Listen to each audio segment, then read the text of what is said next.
Bangladesh football খেলছে Brazil এবং আর্জেন্টিনার মতো টিমেদের সাথে। এবং আগের দিন ব্রাজিলের সাথে যে খেলা হয়েছিল সেখানে 4-4টি গোল খেয়েছিল বাংলাদেশ।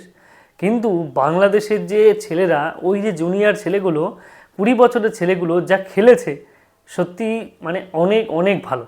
তারা যে অনুপ্রেরণাটা পেয়েছে ওই ব্রাজিলের কাছ থেকে, সেটা সত্যি অনেক বড়। এবং আজকে আর্জেন্টিনার সাথে খেলা হবে। যেহেতু এটি ক্লাবের খেলা এবং আর্জেন্টিনার একটি টিম অ্যাটলেটিকো চার্লোন বা এরকম কিছু একটি টিমের নাম, এবং তারা আর্জেন্টিনা থেকে এসে এবং সেই আর্জেন্টিনার ছেলেগুলি যারা ওই মাঠে খেলতে অভ্যস্ত। এবং ভারত, বাংলাদেশ বলুন, পাকিস্তান বলুন, তারা বেশিরভাগই কিন্তু ব্রাজিল এবং আর্জেন্টিনাকেই সাপোর্ট করে। কেননা ফুটবলের দিক থেকে আমাদের ভারত, বাংলাদেশ, পাকিস্তান, শ্রীলঙ্কা এখনও ফিফার র্যাঙ্কিংও অত উপরে পৌঁছায়নি যে তারা বিশ্বকাপ খেলতে পারবে। তাই আমরা যথারীতি বিশ্বকাপে ব্রাজিল বা আর্জেন্টিনাকেই সাপোর্ট করি। এবং সেই আর্জেন্টিনা বা ব্রাজিলের জুনিয়র ছেলেরা যখন আমাদের উপমহাদেশে খেলতে আসে, তখন সেটা কিন্তু বেশ গর্বেরই বিষয় হয়। এবং আজকে বাংলাদেশে সেই ক্লাব যেটা আয়োজন করেছে এফবি বা বাফুফে, তারা সেই আয়োজনটা সত্যি ভালোর জন্য করেছে। কেননা এই যে ব্রাজিল এবং আর্জেন্টিনার যে জুনিয়র ছেলেগুলো এসছে, তারাই কিন্তু পরবর্তীকালে সুপারস্টার আর্জেন্টিনীয় বা সুপারস্টার ব্রাজিলিয়ান তারকা হতে পারে।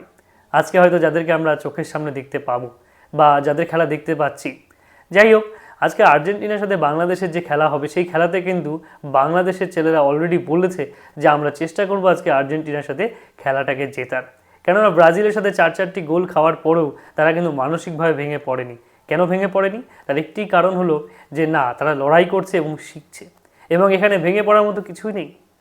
যখন বড় কোনো দলের সাথে হারে, সেই দলের সাথে হারাটাকেও একটা জয়ের মতো মনে হয়। কেন মনে হয় জানেন তো? কেননা এই উপমহাদেশে আর কোনো দেশ এইভাবে ব্রাজিল বা আর্জেন্টিনার সাথে সেভাবে খেলছে না। খেলছে কারা? আজকে বাংলাদেশের ছেলেরা কিন্তু তাদেরকে নিজেদের ঘরের মাঠে এনে তাদের কাছ থেকে শিখছে যে তারা কী ধরনের খেলা খেলে, এবং সেটা কিন্তু তারা প্রমাণও পেয়েছে। আগের দিন আমরা চাকমা থেকে শুরু করে আরও মিচেলরা প্রত্যেকেই কিন্তু বেশ ভালোই পাস দিচ্ছিল।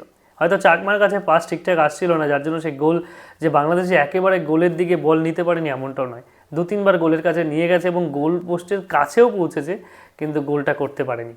আমি আগের দিন একটু হসপিটালে ছিলাম, যার কারণে ভিডিও তৈরি করতে পারিনি, কিন্তু ভিডিও দেখেছিলাম, খেলা দেখেছিলাম, ইউটিউব ফেসবুকে লাইভ দেখেছিলাম। এবং লাইভ দেখাতে তখন কিন্তু আমি বিষয়টা প্রত্যক্ষ করলাম যে চাকমাকে কিন্তু গোল দেওয়ার জন্য বল সেভাবে সঠিকভাবে দেওয়া হচ্ছে না, অর্থাৎ পাসিং কন্ট্রোলটা কিন্তু তারা সঠিকভাবে করতে পারছে না, যার কারণে কিন্তু বাংলাদেশ পেছনভাবে হেরে গেছে। কিন্তু আজকে আর্জেন্টিনার বিপক্ষে তারা কিন্তু ঘুরে দাঁড়াবে, এবং আশা রাখবো আর্জেন্টিনার বিপক্ষে তারা ভালো খেলবে।